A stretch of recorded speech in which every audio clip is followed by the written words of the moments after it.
করলেন হঠাৎ কি কেন অবরোধ করলো তারা? তাদের দাবি বিদ্যুৎ পানীয় জল ঠিকমতো পায় না তারা নগর পঞ্চায়েত এলাকায়। মেন সমস্যা হচ্ছে আপনারা জানেন আমাদের সুনামুড়া নগর পঞ্চায়েতের যে ইলেকট্রিকের লাইনটা অনেক দিন পুরানো লাইন। এই লাইন ছিল বিশেষ করে বেজিমারা, জুলাইবাড়ি, দুর্গাপুর সহকারে। আমরা নগর পঞ্চায়েত নতুন করে গঠিত হওয়ার পরে আপনারা জানেন এখন কালো তার পুরা নতুন করে ব্যবস্থা করানো হয়েছে।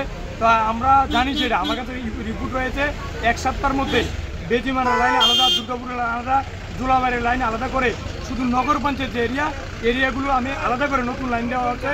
যে কোনো বৃষ্টি হোক আর ঝড় হোক তুফান হোক লাইন কারেন্টের কোনো সমস্যা হবে না সে আশ্বস্ত তারা করছি। আর যে কারেন্ট কালকে গেছিল 5-10 মিনিটের মধ্যে। আর পানীয় জলের একটা সমস্যা, পানীয় জলের কোনো সমস্যা নেই। আপনারা জানেন নতুন করে আমাদের 4টা রিজার্ভার রয়েছে, একটা আমরা কলেজের কাছে, একটা আমরা পুরান যে মোটর স্ট্যান্ড ছিল এদিকে, একটা করালে মুড়েছে। এইভাবে 4টা রিজার্ভার তৈরি করেছে। পানীয় জলের কোনো সমস্যা নেই। নতুন করে পানীয় জলের যে লাইনের জন্য নতুন করে সমস্যা ছিল, পুরাপুরি লাইন দেওয়া হয়ে গেছে।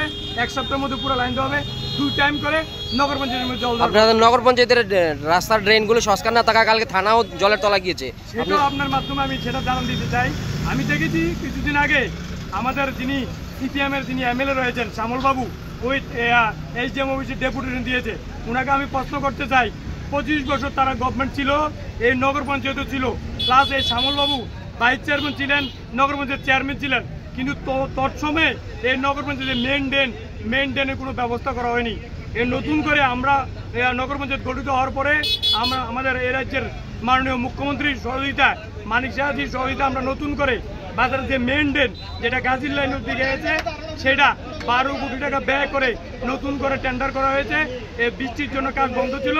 1 সপ্তাহের মধ্যে কাজ চালু হবে। মেন ড্রেনের যে জল নিষ্কাশনের ব্যবস্থা করা হয়েছে, বিগত দিন যেটা ছিল না এটা তৈরি। থানা তো আর কখনোই ডুবেনি জলের তলায়। থানা জানেন, আর থানাতে একটা পুকুর ছিল। এই পুকুরটা আপনারা জানেন, থানার আপনি যেহেতু সুনামুড়াবাসী আপনারা জানেন, সাংবাদিক সাথে সাথে সুনামুড়ার লোক, থানার সাথে একটা পুকুর ছিল থানাতে। এই পুকুরটা তড়িঘড়ি করে থানার বাবুরা মিলে এটাকে ডাইভ করানো হয়েছে। ডাইভ করে থানার পাড়গুলো বেঁধে দিয়েছে।